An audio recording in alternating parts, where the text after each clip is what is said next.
여러분, 지금 미국의 기준금리 엄청나게 올려대고 있죠.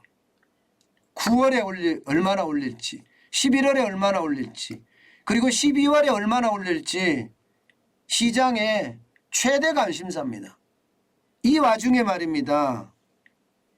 레이 달리오라고 브릿지워터라는 헤지펀드, 세계 최대 헤지펀드의 회장입니다. 그 회장은요, 쉽게 말하면 섬뜩한 경고를 내놓은 거예요. 금리가 현재에서 약 4.5%로 오르면 주가에 약 20%의 부정적인 영향을 미칠 것으로 예상한다. 이렇게 이야기를 했습니다. 이것은 여러분 그만큼 말입니다. 금리를 급속하게 올리기 때문에 그에 대한 충격파가 굉장히 커질 거라는 이야기입니다. 그러면서 덧붙이기를요. 이게 진짜 중요한데요. 덧붙이기를 연준은 미국의 중앙은행이죠. 인플레이션을 잡는 과정에서 미국의 기준금리를 4.5에서 6%까지 끌어올리게 될 것이다. 이렇게까지 이야기했습니다. 결국 주가가 20%까지 빠진다는 이야기예요. 주가가 20%까지. 결국 시장의 어떤 굉장한 충고를 지금 던지는 거잖아요. 게다가 경제 충격이 만약에 오잖아요. 그러면 장기 경기 침체에 빠질 수도 있다. 이런 이야기까지 지금 내놓고 있습니다. 야, 이것은 어떻게 생각하면 저는 충격적인 말이라고 생각해요. 브릿지워터 어소시에이츠라는 이 세계 최대 헤지펀드는 돈을 투자하는 기업이에요. 그래서 투자 수익을 내서 투자자들에게 돌려주는 게 이게 헤지펀드거든요. 그렇기 때문에 투자에 굉장히 민감한 사람들이에요. 게다가 거기에 총수입니다. 그러면 이 사람들이 하는 말에는요. 모두가 말입니다. 모두가 아주 날카로운 것들이 숨어있다 이렇게 생각을 해야 됩니다. 결국 말입니다. 레이 달리오는요. 지금 미국의 금리를 워낙 빠르게 올리는 것 여기에 대한 부정적인 이야기를 지금 하고 있다는 겁니다. 결국 금리를 올리더라도 이게 물가는 잡지 못하고 시장만 침체시킨다는 그런 이야기도 되는 거예요. 여러분 보시는 것처럼 6월 7월에 0.75%씩 자이언트 스텝을 했습니다. 그리고 9월에도 이제 9월 21일이니까 다음 주죠. 다음 주에 0.75%를 올릴 것이냐 아니면 울트라 스텝이라고 이야기하는 1%를 올릴 것이냐 이제 기로에 서 있는 거예요.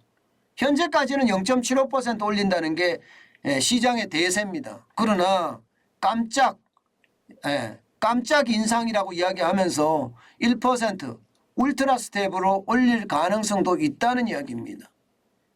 게다가 9월만 올리느냐? 이게 아니에요.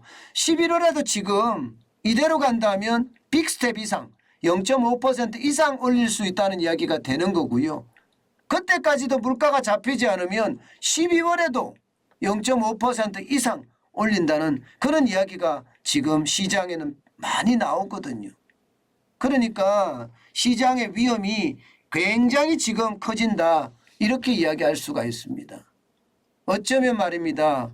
레이 달리오가 이야기하는 것을 시장은요 지금 듣고 있는지도 모르겠습니다. 또 하나 있습니다. 여러분 또 하나. 일론 머스크 이야기. 일론 머스크는 테슬라 CEO입니다. 현직 경영자예요. 경영자. 그런데 일론 머스크는요. 연준의 심각한 금리 인상은 디플레이션 위험을 초래한다 이렇게 이야기했습니다. 디플레이션이라는 게 저성장 저물가를 말하거든요. 일본식 불황을 말합니다. 일본이 디플레이션에 빠져서 지금 잃어버린 10년이니 잃어버린 20년이니 심지어 잃어버린 30년이라는 말까지 하잖아요. 그죠? 그래서 지금 선진국 반열에 일본이 들어가느냐 뭐 이런 이야기까지 나올 정도로 지금 디플레이션의 어떤 악몽이 계속되고 있거든요. 지금 일론 머스크는요. 금리를 이렇게 계속해서 급작스럽게 많이 올렸을 때는 결국 말입니다. 시장의 위험이 예, 디플레이션이라는 겁니다. 디플레이션. 아마 돈나무 언니라고 이야기하는 캐시워드도 똑같은 말을 했습니다. 디플레이션 위험이 있다. 이것은 여러분, 예, 제가 여러분들에게 말씀드릴 때도 스태그플레이션 다음에 저성장의 고물가 다음에 이제 디플레이션, 저성장, 저물가가 온다고 여러 번 말씀을 드렸는데 그 맥락과도 일치합니다. 그런데 문제는요, 연준이 이렇게 말을 들을 생각이 전혀 없습니다. 예, 일론 머스크는 현직에 경영을 하는 사람인데도 불구하고 여기도 투자를 해서 이익을 내야 되는 그런 기업이잖아요. 그래서 이게 디플레이션에 대한 걱정이 엄청나죠. 소비가 안 되면 어떡하나 이 생각이 되니까 말입니다. 예, 그렇지만 예, 이게 미국의 중앙은행 제롬 파월 연방준비제도 의장은요, 그 어느 때보다 의지가 확고합니다. 그냥 금리를 올리겠다. 예, 금리를 올려야지만이 물가를 2%대로 잡을 수 있다. 이런 얘기를 계속하고 있거든요. 아마도 올릴 겁니다. 그래서인지요, 예, 미국 시장도 오늘 뚝뚝 떨어졌습니다. 또 떨어졌어요. 여러분 이거 한번 보세요. 나스닥이 1.44%나 떨어졌습니다. 1.43%. 오늘 장 시작하자마자 떨어지기 시작해서 167.32가 빠졌고요. 11,552.36으로 마감을 했습니다. 요즘 3일 연속 떨어지는 건가요? 예, 이게 3일 전 이틀 전에는 5% 넘게 떨어졌잖아요. 어제도 떨어지고 오늘도 떨어지고. 지금 뭐 예, 이게 변동성이 엄청 심하다는 거예요. 예, 엄청 심하다는 겁니다. 뭐 이럴 수밖에 없는 게 미국의 중앙은행의 생각과 투자자들의 생각 그리고 경영자들의 생각이 다 다른 거예요. 그죠? 경영자들의 생각이. 결국은 경기 침체를 불러온다는 이야기니까 그 경기 침체가 불러온다는 이야기는 주식시장에 그대로 반영이 된 것 아닌가 그렇게 읽힙니다. S&P 500 지수 블루칩 지수입니다. 블루칩이라는 것은 아마 대기업들 이렇게 생각하시면 돼요. 예, 블루칩 지수도 1.13% 빠졌습니다. 오늘도 보면 시작하자마자 다 떨어지기 시작을 했죠. 그래서 44.66이 빠졌고요. 이게 뭐 이대로 가다가는 3,900도 붕괴되겠구나 이런 생각을 합니다. 예, 마감은 3,901.35로 마감했습니다. 이게 내일은 또 떨어진다면 3,900까지도 붕괴할 가능성 굉장히 농후하죠. 예, 다우산업도 마찬가지입니다. 다우산업은 결국 31,000이 붕괴가 됐습니다. 오늘 0.56%가 빠졌고요. 173.27이 빠져서 3961.82로 마감했습니다. 보시는 것처럼 시장은 지금 벌써 걸어가고 있죠.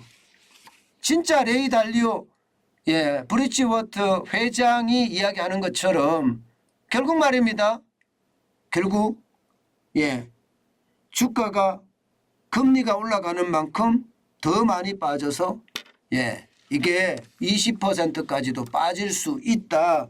이런 생각 충분히 할 수 있다고 저는 봅니다. 그만큼 말입니다. 시장의 어떤 금리 인상으로 인한 그 충격이 아직까지도 상존하고 앞으로도 당분간 상존하겠다. 이것은 명확관화합니다. 그만큼 여러분 금리 인상에 따른 경기 침체는 어쩔 수 없는 상황이 되지 않겠느냐. 저는 이렇게 읽고 있습니다.